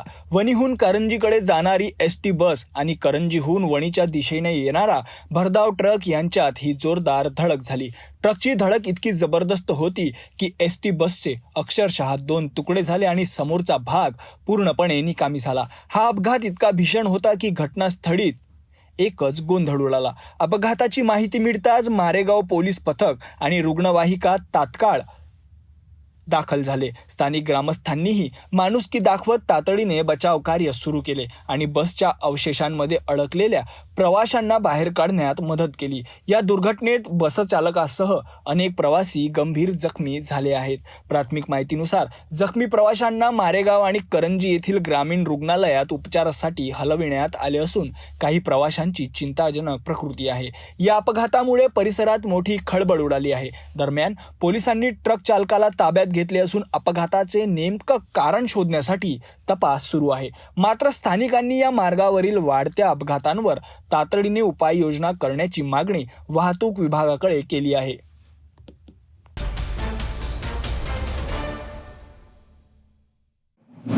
मध्यरात्रीच्या सुमारास लातूर नांदेड महामार्गावर एक अत्यंत भीषण अपघात झाला आहे. अहमदपूरजवळ मालवाहू ट्रकला पाठीमागून कारने धडक दिल्याने 2 तरुणांचा जागीच मृत्यू झालाय. अपघात इतका गंभीर होता की कारमधून मृतदेह बाहेर काढण्याकरिता कटरचा वापर करावा लागला. या घटनेबद्दल अधिक माहिती आपण जाणून घेऊया. वेळ मध्यरात्रीची साधारणतः 1:30 वाजण्याच्या सुमारास लातूर नांदेड राष्ट्रीय महामार्गावर अहमदपूर जवळ चेवले ऑटोमोबाईलच्या समोर ही दुर्दैवी घटना घडली. नांदेडच्या दिशेने जाणाऱ्या एका मालवाहू ट्रकला पाठीमागून भरधाव क्रेटा कारने जोरदार धडक दिली. धडक इतकी भीषण होती की कारचा अक्षरशः चकनाचूर झाला आणि ती ट्रक मध्ये अडकून पडली. या अपघातात रवी दराडे आणि चिव उर्फ सागर ससाणे या दोघा तरुणांचा जागीच मृत्यू झाला. अपघातानंतर कार ट्रक मध्ये इतकी फसली होती की तिला बाहेर काढण्यासाठी क्रेनचा वापर करावा लागला. त्यानंतर अडकलेले मृतदेह बाहेर काढण्यासाठी कटरने कारचा दरवाजा कापून काढावे लागले. या अपघातामुळे परिसरात हळहळ व्यक्त होत आहे. पोलीस या घटनेचा पुढील तपास करीत आहेत.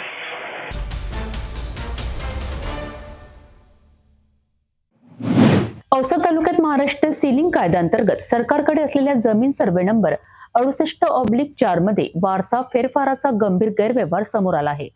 चुकीचा फेर क्रमांक 3075 असून सरकारी जमीन हडप करण्याचा प्रयत्न केल्याचा गंभीर आरोप समोर आला आहे. औसा तालुक्यातील बुधडा गावातील माजी सैनिक चंदर महादा चलवाड यांना महाराष्ट्र सीलिंग कायद्यानुसार सर्वे नंबर 64/4 ही जमीन सरकारमार्फत मिळाली होती. ही जमीन प्रतिबंधक मालकी स्वरूपाची असल्याने तिचे हस्तांतरण, विक्री किंवा वारसा फेरफार करण्यासाठी जिल्हाधिकाऱ्यांची स्पष्ट परवानगी आवश्यक असते. 14 ऑक्टोबर 1997 रोजी या जमिनीत फेर क्रमांक 3075 नोंदवून वारसा फेरफार करण्यात आल्याचा दस्तावेज समोर आलाय. माजी सैनिक चंदर चलवाड यांच्या वारसांनी कधीही वारसा फेरफारासाठी अर्जच केला नव्हता. जिल्हाधिकाऱ्यांची परवानगी घेतलेली नव्हती. सर्वात गंभीर म्हणजे या फेरफारासाठी आवश्यक असलेले न्यायालयीन वारसा प्रमाणपत्रही जोडलेले नव्हते. तलाठी RS मिरजगावकर, मंडळ अधिकारी आणि नायब तहसीलदार यांनी संगनमत करून अधिकार नसल्याचा फेरफार केल्याचा आरोप करण्यात आला आहे. तपासात अजून एक धक्कादायक बाब समोर आली आहे. फेरफार क्रमांक 3075 ची संपूर्ण संचिका अभिलेखात नाही. तलाठ्यांनीही मान्य केले की हा फेर कोणत्या फाईलवरून केला, कोणत्या अर्जावरून केला याची कोणतीही नोंद उपलब्ध नाही. हा फेरफार चुकीचा असून त्यामागे आर्थिक व्यवहार आणि जमीन हडप करण्याचा प्रयत्न झाल्याचा ठोस पुरावा रिपोर्टर शिवानंद मठपती यांच्या हाती लागल्याचे समजते. श्रीकांत गोविंद चलवाड यांनी मागणी केली आहे की फेरफार क्रमांक 3075 तात्काळ रद्द करावा. सर्वे नंबर 68/4 मध्ये माजी सैनिक चंदर महाडा चलवाड यांनाच प्रतिबंधक मालक म्हणून कायम ठेवावे. दोषी अधिकाऱ्यांवर गुन्हा नोंदवावा हे प्रकरण केवळ एका जमिनीचे नाही, हे आहे सरकारी नोंदी, विश्वास आणि प्रशासकीय पारदर्शकतेवर उठलेले मोठे प्रश्नचिन्ह. या प्रकरणाचा पुढील तपास कोणत्या दिशेने जातो हे पाहणे महत्त्वाचे ठरणार आहे.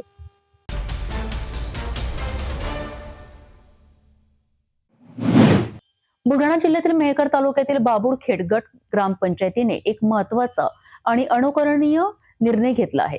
मुख्यमंत्री पंचायत राज योजनेअंतर्गत थकीत करांवर तब्बल 50% सवलत देण्याची घोषणा सरपंच शंकर गायकवाड यांनी केली आहे.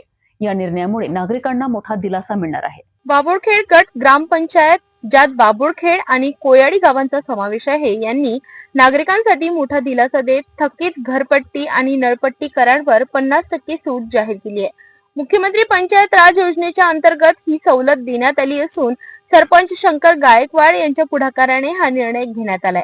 ग्रामपंचायतीच्या उपक्रमामुळे कर भरण्याची प्रक्रिया नागरिकांसाठी अधिक सुलभ होणार असून अनेक वर्षांपासून प्रलंबित असलेले कर आता भरले जाण्याची शक्यता वाढली आहे. सवलत घोषित होताच ग्रामस्थांमध्ये समाधानाचे वातावरण पसरले आहे. नागरिकांनीही या संधीचा तातडीने लाभ घेण्याचे आवाहन केले जात आहे.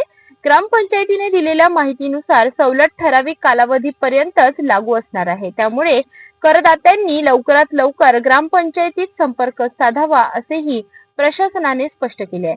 लोकहिताचा निर्णय घेण्याबद्दल सरपंच शंकर गायकवाड आणि ग्रामपंचायत प्रशासनाने गावकऱ्यांनी स्वागत केले आहे. नमस्कार, मी शंकर गायकवाड, सरपंच बाबुळखेड कोयाळी गट ग्रामपंचायत. बाबुळखेड आणि कोयाळीवासियांना थकीत करावर 50% सवलत देण्याची ग्रामपंचायतची अंमलबजावणी आजपासून मी करत आहे. सर्व बाबुळखेड आणि कोयाळीवासियांना विनंती आहे की आजपर्यंत आपल्यावर जे ग्रामपंचायतचे टॅक्स, कर, पाणीपट्टी, घरपट्टी थकीत आहे ते आपण ग्रामपंचायत कार्यालयात येऊन आपल्यावर किती थकीत आहे हे पाहावे आणि आजपर्यंत जितकी रक्कम झालेली असेल महत्वाकांक्षी मुख्यमंत्री पंचायत राज योजना अंतर्गत मी असा आणि आमच्या ग्रामपंचायतनं असा निर्णय घेतलेला आहे की एक रकमी सर्व दोन्ही गावकऱ्यांनी एक रकमी रक्कम ग्रामपंचायतमध्ये भरायची आहे. ही रक्कम आपणास 50% सुटीसह आपली सर्व घरपट्टी व नळपट्टी नील करण्यात येईल. यामुळे गावाचा विकासही होईल आणि लोकांना थोडीशी ग्रामपंचायतच्या मार्फत आर्थिक मदत सुद्धा होईल. या हेतूने मी ही योजना कार्यान्वित करत आहे. त्यामुळे सर्व गावकऱ्यांनी या योजनेचा लाभ घ्यावा अशी विनंती करतो आणि थांबतो. धन्यवाद.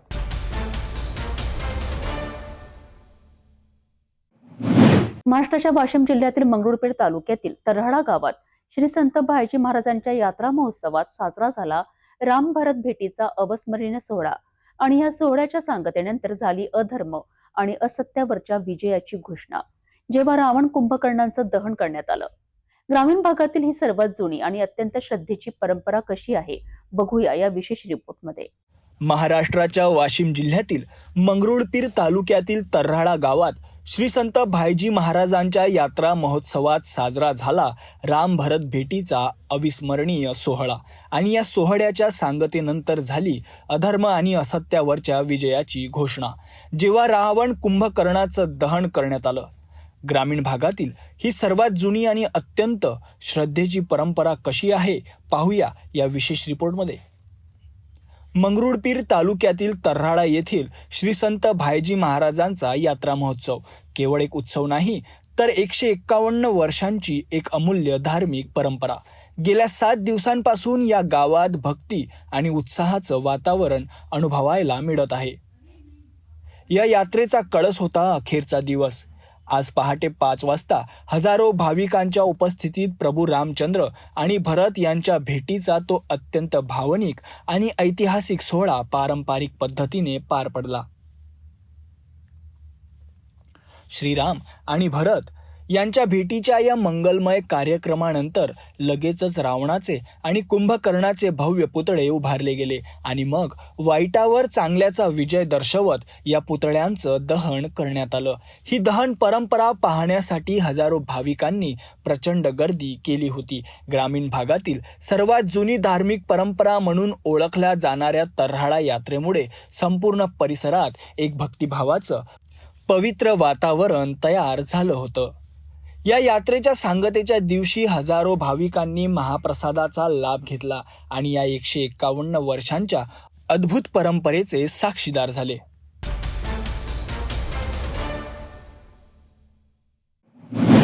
खुलताबाद तालुक्यातील निसर्गरम्य सुली भजन दत्तधाम तपोभूमी गेल्या काही वर्षात विकासाच्या नव्या उंचीवर पोहोचत आहे. विविध लोकप्रतिनिधींनी दिलेल्या निधीमुळे मंदिर परिसराचा कायापालट होत असून भाविक आणि पर्यटकांकरिता आधुनिक सुविधा उभारल्या जात आहेत. छत्रपती संभाजीनगर जिल्ह्यातील खुलताबाद शहरापासून अवघ्या 7 किलोमीटर अंतरावर असलेले सुलीभंजन दत्तधाम तपोभूमी अत्यंत जागृत आणि ऐतिहासिक तीर्थक्षेत्र. येथे सध्या 40 ते 45 कोटी रुपयांच्या विविध विकास कामांना गती मिळाली आहे. देवस्थानाचे अध्यक्ष व विरोधी पक्षनेते अंबादास दानवे, पालकमंत्री संजय शिरसाट, आमदार प्रशांत बंब, खासदार संपीदान भुमरे, पदवीधर आमदार सतीश चव्हाण आणि विधान परिषद सदस्य संजय केनेकर यांनी आपल्या निधीतून मोठी मदत केली आहे. या निधीच्या सहाय्याने भव्य सभा मंडप, सिमेंट रस्ते, पिण्याच्या पाण्याची टाकी, भाविकांसाठी भक्त निवास तसेच सूर्यकुंड व चंद्रकुंडाचे सुशोभीकरण अशी महत्वाची कामे जलद गतीने पूर्णत्वाकडे जात आहेत. या संपूर्ण विकास कामामुळे सुलीभंजन पर्वत परिसराचा चेहरा मोहरा बदलत असून येणाऱ्या काळात पर्यटनाच्या दृष्टीनेही हा परिसर अधिक आकर्षक होणार आहे, अशी माहिती मंदिराचे सचिव संजय भंडारी यांनी दिली. अलीकडेच दत्त जयंती महोत्सवाचा महापर्व येथे मोठ्या उत्साहात पार पडला. 2 दिवस चाललेल्या या सोहळ्यात हजारो भाविकांनी दर्शनासाठी गर्दी केली. शेवटच्या दिवशी हरिभक्त पारायण उद्धव महाराज आनंदे यांच्या काल्याच्या कीर्तनाने सोहळ्याची सांगता झाली आणि महाप्रसादाचे वाटप करण्यात आले. यावेळी हरिभक्त पारायण नवनाथ महाराज आंधळे, सरपंच नितीन जाधव, शंकरराव आधाने, द्वारकादास घोडके, माजी उपनगराध्यक्ष भागीरथ मरकड यांच्यासह अनेक मान्यवर उपस्थित होते. श्री गुरुदेव दत्त. श्री दत्तधाम सूर्यकुंड क्षेत्र सुलीभंजन. मी संजय रमेशलाल भंडारी, सचिव. दत्तधाम सूर्यकुंड येथे विविध विकासाचे कामे चालू आहेत. माननीय विरोधी पक्षनेते अंबादासजी दानवे, गंगापूर खुलताबाद विधानसभेचे आमदार श्री प्रशांतजी बंब, तसेच संभाजीनगर येथील खासदार संदीपानजी भुमरे, त्यानंतर पालकमंत्री श्री संजयजी शिरसाट, माननीय आमदार श्री संजयजी केनेकर, माननीय आमदार श्री सतीशजी चव्हाण यांच्या प्रयत्नाने या परिसरात 42 ते 45 कोटीची कामे चालू आहेत. यात प्रामुख्याने इथं रस्त्याचे फार अवस्था खराब होती. सिमेंट रोडचे काम चालू आहे, चंद्रकुंड सूर्यकुंडाचे काम चालू आहे, मूळ दत्त मंदिराचं भव्य सभागृहाचं काम चालू आहे, भक्त निवास चालू आहे. असे विविध विकास कामे इथे चालू आहेत. लाईटीचे पण कामे झालेली आहेत. पाण्याची टाकी, पाईपलाईन असे बरेचसे कामं आहेत जे इथं विकास कामे चालू आहेत. पाणी फिल्टर, आरो प्लांट पणचं काम झालेलं आहे. तरी विनंती आहे, कोणाला जर इथं काही मदत करायची असेल विकास कामाला तर तीही करू शकता.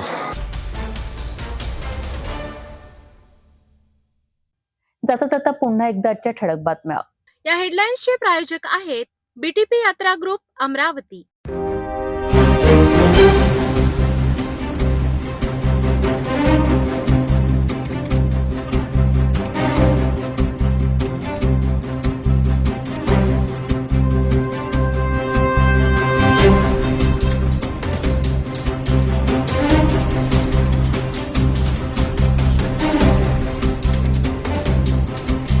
आपण आता सिटीन चॅनल आपल्या टीव्हीवरही बघू शकता. यामध्ये next channel 117, Jio channel 872, GTPL 73, Fastway channel 256 वर बघू शकाल. आता अमरावती जिल्ह्यानंतर विदर्भ आणि महाराष्ट्राचे दर्शक घर बसल्या आपल्या केबल टीव्हीवर सिटी न्यूज बातमी पाहू शकाल. यामध्ये Chhatrapati Sambhajinagar NST setup box number 14, Yavatmal setup box number 12, Washim setup box number 26, Nanded setup box number 17, Mahur setup box number 7, Akola रालसी सेटअप बॉक्स नंबर 899 वर बघू शकाल. लवकरच आम्ही आपल्यापर्यंत पोहोचणार आहोत. जर आपल्या टीव्हीवर सिटी चॅनल असेल तर आपण आपल्या केबल ऑपरेटर संपर्क करावा. आपण सिटी न्यूज कॅबच्या व्यतिरिक्त युट्यूब, फेसबुक, इंस्टाग्राम आणि ट्विटरवर बघू शकता.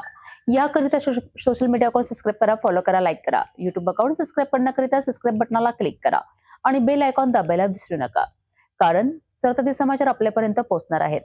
तसेच सिटी न्यूजचे फेसबुक पेज लाईक करा, इंस्टाग्राम आणि ट्विटर हँडल फॉलो करा. आपण व्हॉट्सअपवर सुद्धा सूचना देऊन न्यूज प्राप्त करू शकता. व्हॉट्सअप नंबर स्क्रीनवर येत आहे. हे बातमीपत्रावर थांबूया. पुन्हा भेटू नवीन घडामोडींसोबत. आपण बघत राहा फक्त सिटी न्यूज. हर खबर पर पैनी नजर, हर मुद्दे पर सटीक वार, यही है सिटी न्यूज की पहचान. जहाँ सच्चाई की आवाज दबाई जाती है, वहाँ सिटी न्यूज उठाता है सवाल. हर स्क्रीन पर, हर प्लेटफॉर्म पर हमारी मौजूदगी बोलती है. सिटी न्यूज हमेशा सच के साथ.